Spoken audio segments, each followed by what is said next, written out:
नमस्कार साथियों। तो आज है 10 जून 2026। दोस्तों बाजार आज सुबह से ही उतना बढ़िया मूड में नहीं था, भले ही पॉजिटिव में था पर उतना बढ़िया मूड में नहीं था। और 1 बजे के बाद तो एकदम से डिक्लाइन हमें देखने को मिला, जहाँ पे निफ्टी 50 सारे का सारा जो गेन सुबह किया था उसको खत्म करके क्लोजिंग दिया 0.12% नीचे आके। अब परसेंटेज वाइज हो सकता है कि सिर्फ लग रहा है 0.12%, बट अल्टीमेटली पोर्टफोलियो का हाल तो इससे कहीं गुना खराब हमें देखने को मिला है ना। फिलहाल बहुत सारे अनसर्टेनिटी, बहुत सारे अपडेट्स हैं। तो चलिए एक एक करके दोस्तों शुरुआत करते हैं। रिक्वेस्ट करूंगा आप सभी को, प्लीज वीडियो को बिना स्किप के पूरा अंत तक जरूर देखिएगा, खास करके इस वीडियो की आखिरी 3-4 मिनट पे मिस मत करना। मार्केट प्रेडिक्शन वाला पार्ट उस पार्ट में ही कवर करेंगे। आइए शुरुआत करते हैं। हमारे मार्केट एनालिस्ट दोस्त ने क्या कहा, देखिए आज इस टॉपिक को कवर किया LKP सिक्योरिटीज की तरफ से एक एनालिस्ट ने। सबसे पहली बात, इन भाई साहब ने एक रेंज मेंशन किया, नीचे की तरफ 23,000, ऊपर की तरफ 23,550, यानी 550 पॉइंट की एक रेंज। अच्छा, इन केस इनके हिसाब से इन केस अगर 23,200 ये जो क्रूशियल सपोर्ट लेवल ये ब्रेक कर जाते हैं तो नीचे सपोर्ट मिल सकता है निफ्टी को 23,000 से लेके 23,100। अपर साइड में बात करें तो 23,450 से लेके 23,550 पे इसको पॉइंट आउट किया एज अ रेजिस्टेंस पॉइंट। पर दोस्तों कल यकीन कीजिए, अगर बैंक निफ्टी ठीक ठाक साथ दे दिया मार्केट गेन कर सकता है, पॉसिबल है, क्योंकि एक्चुअली कुछ ऐसा डिसीजन आया है आरबीआई की तरफ से सडनली जो बैंक गेन करने का बहुत बड़ा चांस है। ठीक है, क्यों मैं आपको समझाऊंगा। अच्छा फिलहाल आप देखिए, मनी कंट्रोल की तरफ से भी दूसरे एक और एनालिस्ट ने बाजार के बारे में अपने एक विचार रखा, टेक्निकल व्यू देखिए। Markets nearly wipe out intraday gain, जो आज हमें देखने को मिला। शुरू तो लगभग 23,400 450 की रेंज, फिर आके क्लोजिंग दिया लगभग 200-250 पॉइंट वाइप आउट होते होते नीचे आके। Will the bearish sentiment continue, analyst suggest level to track. तो एनालिस्ट ने कुछ यहाँ पे लेवल्स वगैरह मेंशन किया, ये देख लेते हैं कि दूसरे एनालिस्ट ने क्या कहा। अच्छा, दूसरे एनालिस्ट ने यहाँ पे जो सपोर्ट लेवल मेंशन किया लोअर साइड में 23,050 से लेके 23,000 की जोन, मतलब थोड़ा सा डिप सपोर्ट लेवल लिया है। और इनकेस अगर वो लेवल भी टूट जाते हैं तो नीचे की तरफ 22,850, 22,700 और अपर साइड में रेजिस्टेंस मेंशन किया फिलहाल 23,350 से लेके 23,400 की जोन। ठीक है, खैर इस टॉपिक को दोस्तों हम इस वीडियो की आखिरी 3-4 मिनट पे थोड़ा डिटेल में आलोचना करेंगे, तो अंत तक बने रहिए जरूर। अब चलिए कुछ इंपॉर्टेंट जानकारी मैं आपको देने वाला हूं, थोड़ा पेशेंसफुली देखिए, सुनिए, समझते जाइए। अच्छा, वैसे तो आज दिन की दूसरे वीडियो में ऑलरेडी आपको मैं यूएस की CPI इन्फ्लेशन डेटा आउट हो चुका था तो दे चुका हूं। ठीक है, जिन्होंने देख लिया बढ़िया, जिन्होंने नहीं देखा जान लीजिए। यूएस की CPI इन्फ्लेशन आज शाम के 6 बजे पे आउट हुआ, प्रीवियस मंथ पे था 3.8%। एनर्जी क्राइसिस बढ़ने के कारण फोरकास्ट आया था कि इस बार बढ़ेगा 4.2%। एक्चुअल डेटा भी एकदम मैच कर गया 4.2%, तो मतलब फोरकास्ट के हिसाब से हमें देखने को मिला। अब उस समय तो हमने देखा था यूएस मार्केट ओपन नहीं हुआ था, सो डॉ जोन्स की फ्यूचर, नैस्डैक की फ्यूचर ये डेटा आने के बाद एकदम से रिकवर करने लगा था। और उसके बाद देखिए फिलहाल बहुत सारे चीज हुआ है, बहुत सारे इंसिडेंट हुआ है, अभी की माहौल थोड़ा सा डिफरेंट भी आपको दिखाई दे सकता है। ठीक है, खैर इसको हम बाद में चर्चा करेंगे।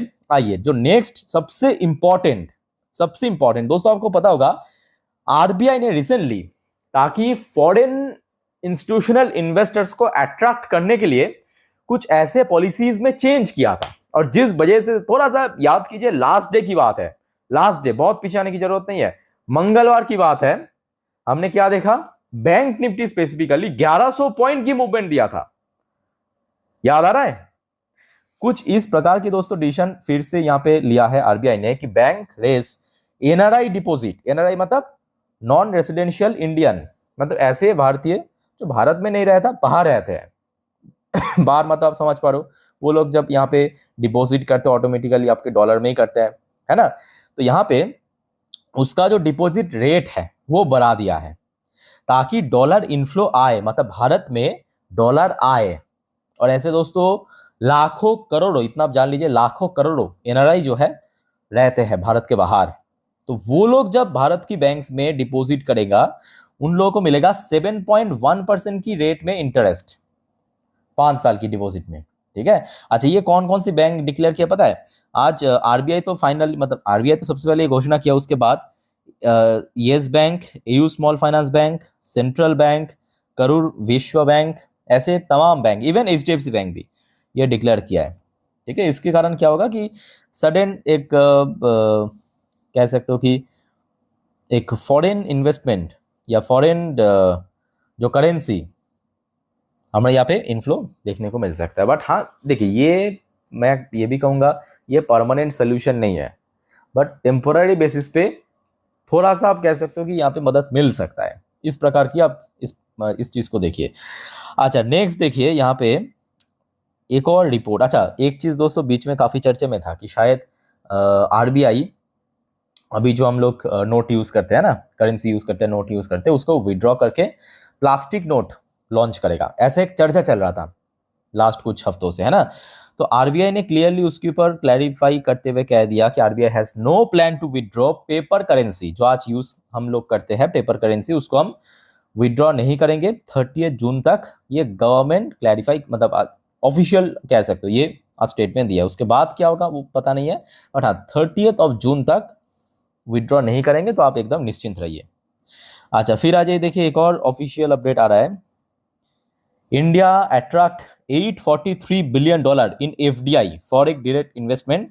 कब से लेके फाइनेंशियल ईयर 15 से लेके फाइनेंशियल ईयर 26 तक, ये जो लगभग 10-11 साल पे लगभग $843 बिलियन की एफडीआई इनफ्लो हमें देखने को मिला भारत में।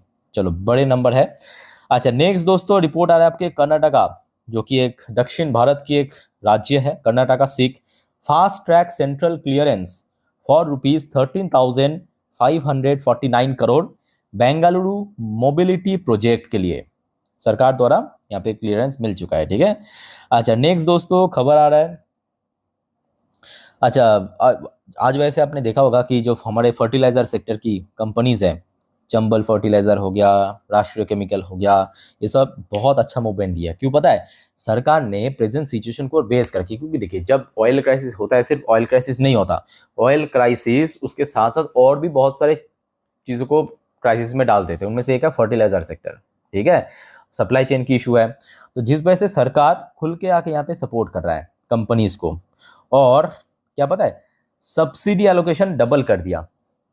सब्सिडी एलोकेशन तो आपको पता होगा, सब्सिडी देते हैं, है उसको डबल कर दिया ताकि और ज़्यादा सपोर्ट मिल सके। तो जिस वजह से आज हमने देखा जितने भी फर्टिलाइजर सेक्टर की कंपनीज है, बट ये टेम्पोररी बेसिस पे, जब तक इशू चल रहा है तब तक देगा, ऐसा नहीं कि हमेशा देगा। इशू अगर ठीक हो गया, सही हो गया, तो ऑटोमेटिकली वो लिफ्ट कर लेगा। अच्छा नेक्स्ट आ जाइए एक और रिपोर्ट इंडिया रेटिंग की तरफ से। इंडिया रेटिंग एक रेटिंग एजेंसी कंपनी है।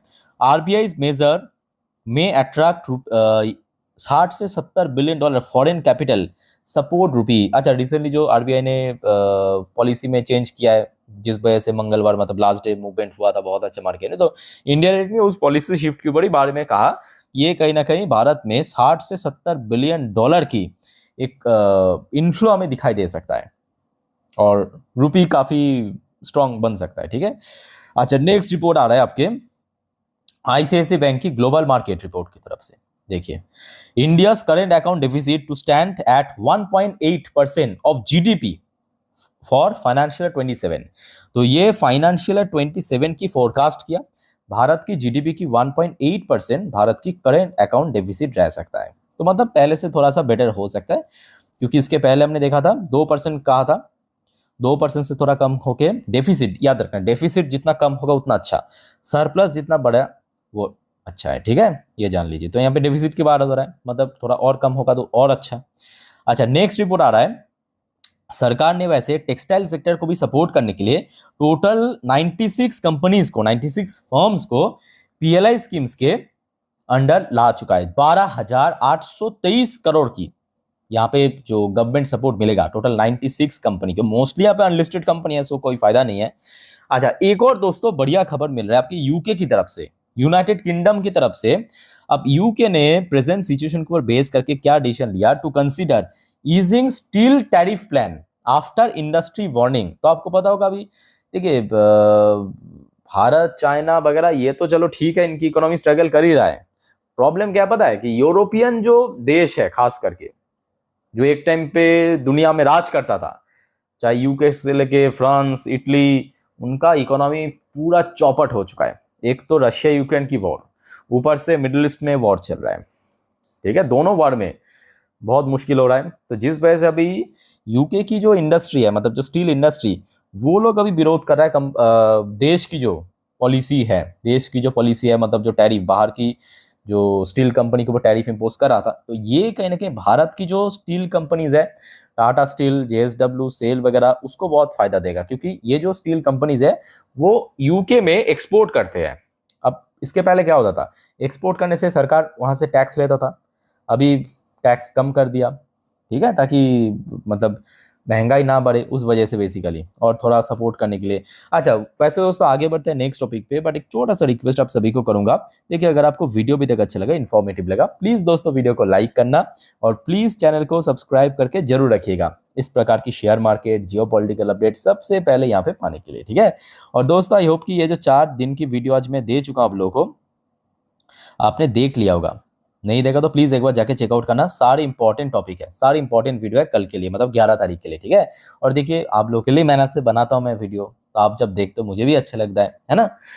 अच्छा, अब आ जाइए, फिलहाल यूएस मार्केट की स्थिति थोड़ा सा चेक करते हैं। शुरुआत तो उतना बुरा नहीं था, पर अभी देखिए 12:37 पे डॉ जोन्स की पोजीशन डाउन साइड भी दे रहा है और लगभग 1% नीचे भी चल रहा है, मतलब शुरू हुआ था यहाँ पे, उसके बाद बैक टू बैक हमें डाउन साइड मूवमेंट देखने को मिला। दूसरी तरफ नैस्डैक कंपोजिट की पोजीशन भी उतना बढ़िया नहीं है, बट फिलहाल ये भी डाउन साइड हो रहा है और लगभग 1% के आसपास नीचे चल रहा है। अच्छा, क्रूड ऑयल की प्राइस सडनली फिर से बढ़ चुका है। दोस्तों थोड़ा सा मैं आपको याद दिलाना चाहूँगा, आज दिन की जब पहली वीडियो रिकॉर्ड करा था, मतलब एकदम 5:30 वाली वीडियो, 5:20 के आसपास जो वीडियो मैं अपलोड करता हूँ, दिन की पहली वीडियो, वहाँ पे आपको मैं दिखाया था लगभग 92 के आसपास चल रहा था। ऐसा नहीं कि 92 पॉइंट समथिंग के आसपास चल रहा था, है ना, आधा % के आसपास ऊपर, आधा से 1% ऊपर। अभी देखिए ऑयल की प्राइस 2.8% ऊपर पहुंच चुका है, एकदम रियल टाइम में आपको डेटा दिखा रहा हूँ। तो इसके पीछे बेसिकली कुछ जियोपॉलिटिकल इंसिडेंट जिम्मेदार हैं, जिस वजह से ऑयल प्राइस फिर से शाम के वक्त 2.5-3% में पहुंच चुका है। अच्छा, वैसे गोल्ड की प्राइस फिर से गिरने लगा, 3% में पहुंच चुका है नीचे। अच्छा, वैसे सिल्वर की प्राइस में आज बहुत ज़्यादा कोई ड्रॉप देखने को नहीं मिल रहा है, फिलहाल सिर्फ 0.32% ही नीचे चल रहा है। अच्छा, इंडियन करेंसी की वैल्यूएशन में मैं कहूँगा ऐसा कुछ बहुत बड़ा चेंजेस नहीं हो रहा है। आइए अब चेकआउट करते हैं कुछ इंडियन कंपनी की पोजीशन, जैसे कि विप्रो एडीआर वर्जन 1.62% नीचे चल रहा है, इन्फोसिस की एडीआर वर्जन 1% के आसपास नीचे चल रहा है, आईसीआईसीआई बैंक की एडीआर वर्जन 2.30% ऊपर चल रहा है। क्यों ऊपर चल रहा है, आई थिंक कि आपको समझ आ चुका है। ये जो न्यूज़ अभी मैं आपको दिया, एनआरआई डिपॉजिट जो रेट है उसको आरबीआई ने बढ़ा दिया, आरबीआई की देखा देखी बाकी बैंक्स भी बढ़ा दिया, और इसमें क्या होगा, डॉलर इनफ्लो बढ़ेगा एक सडन टाइम ऑफ तक। ऐसा नहीं कि ये कोई परमानेंट सोल्यूशन है, बट टेम्पोररी सोल्यूशन आप कह सकते हो, ठीक है। तो जिस वजह से कल कहीं ना कहीं, जो आपको मैं शुरू में भी कह रहा था, बैंक्स में फिर से एक अच्छा मूवमेंट हो सकता है। आईसीआईसीआई बैंक फिलहाल 2.5% के आसपास ऊपर चल रहा है एडीआर वर्जन में, एचडीएफसी बैंक की एडीआर वर्जन भी लगभग 1.01% आसपास ऊपर पहुंच चुका है, ठीक है। और जिसके कारण एक्चुअली यही वजह है, अदरवाइज डॉ जोन्स नीचे, नैस्डैक नीचे, ऑयल प्राइस आप देख सकते हो फिर से स्पाइक करने लगा, और उसके बावजूद भी आप देखिए अभी गिफ्ट निफ्टी एकदम एग्जैक्टली देखिए, रियल टाइम डेटा मैं आपको दिखा रहा हूँ, रात 10:09 पे ये वीडियो मैं रिकॉर्ड कर रहा हूँ, कहाँ पे चल रहा है, 23,253 पॉइंट पे। मतलब आज दोपहर को जब इंडियन मार्केट क्लोज हुआ था, उस टाइम पे जो गिफ्ट निफ्टी की क्लोजिंग पोजीशन था, उसके हिसाब से 73 पॉइंट ऊपर चल रहा है। 73 पॉइंट ऊपर क्यों चल रहा है, अल्टीमेटली नीचे होना चाहिए, ऊपर इसलिए चल रहा है, आरबीआई की तरफ से जो एनआरआई के ऊपर डिसीजन आया है, पॉलिसीज में चेंजेस हुए, ठीक है।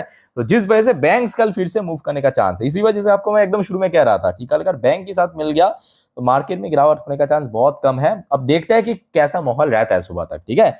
सो देखिए, ये जो अपडेट आपको मैं दे रहा हूँ गिफ्ट निफ्टी की, ये तो देखिए टेम्पररी है, मतलब ये अभी की अपडेट है, सुबह होते होते चेंज भी हो सकता है। तो दोस्तों मैं एक काम करूंगा, मैं अपनी इंस्टाग्राम स्टोरी में सुबह की जो गिफ्ट निफ्टी की फ्यूचर तेल की जो प्राइस है दे दूंगा इंस्टाग्राम स्टोरी में। आप लोग सिर्फ एक बार मार्केट ओपन करने से पहले चेक कर लेना मेरी इंस्टा स्टोरी, लिंक आपको इस वीडियो के नीचे डिस्क्रिप्शन बॉक्स में मिल जाएगा, ठीक है। अच्छा, वैसे देखिए एक्सपेक्टेड तो था ही एफआईएस बेचेगा, वैसा ही हुआ। आज ज्यादा नहीं बट फिर भी बेचा है 2124 करोड़ के आसपास। डीआईएस ने आज खरीदा 3123 करोड़ की शेयर। सो क्लियर, चलो आगे बढ़ते हैं दोस्तों। अच्छा, वैसे बहुत सारे जियोपॉलिटिकल अपडेट भी है जो आपको मैं नेक्स्ट वीडियो में देने वाला हूं, मतलब रात की 12 बजे की वीडियो, ठीक है।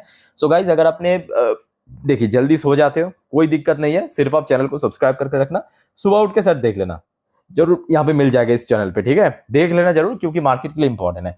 अच्छा, वैसे TA35 इजराइल की टॉप इंडेक्स आज क्लोजिंग दर सिर्फ 86% नीचे आके। ओके, सो मार्केट से रिलेटेड जितना भी इंपॉर्टेंट अपडेट था आपको मैं दे चुका हूँ। चलिए मार्केट एनालिसिस वाला पार्ट के ऊपर लेके चलता हूँ आपको। ओपन कर लिया निफ्टी 50 की लास्ट 3 महीने की कैंडलस्टिक चार्ट पैटर्न।